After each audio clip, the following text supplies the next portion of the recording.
Hi, I'm Kelly Falcone-Hall, President and CEO of the Western Reserve Historical Society. We are pleased to present Women in Politics, Empowered to Vote, Empowered to Lead, sponsored by PNC. Women in Politics started as a conversation between the League of Women Voters of Greater Cleveland and the Western Reserve Historical Society, the Center for History in Cleveland and Northeast Ohio. We talked about a project that would mark the 100th anniversary of the League of Women Voters of Greater Cleveland as an organization and the adoption of the 19th Amendment in 1920, a constitutional amendment that prohibits the government from denying the right to vote on the basis of sex.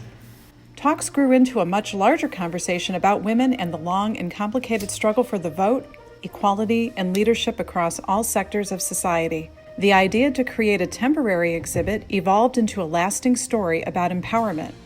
Together, in partnership with the League of Women Voters of Greater Cleveland, we determined that the history of women's suffrage that has been told but not fully understood for all of its complexities and nuance is core to understanding and safeguarding our democracy.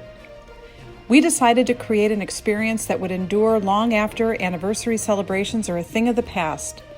A permanent exhibit at the Western Reserve Historical Society about women, activism, empowerment, and human rights.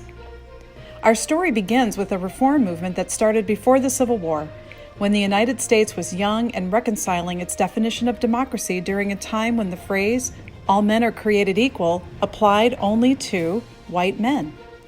By the 1820s, America was in the midst of a wide and deep-ranging social and economic transformation that had a profound impact on attitudes toward gender and the relationship of women to society.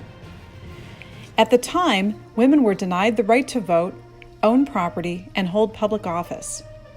Denied the right to speak in public, many women found their voice in the cries to release millions of African American women, children, and men from slavery.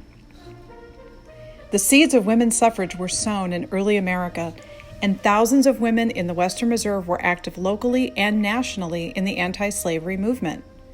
From the earliest days of the women's movement to today, from the first Women's Rights Convention on record in Seneca Falls, New York in 1848, this movement at its core is about human rights.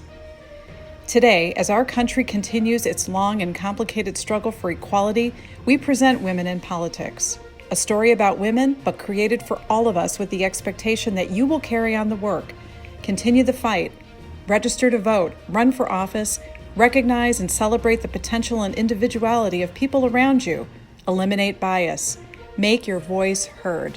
Thank you.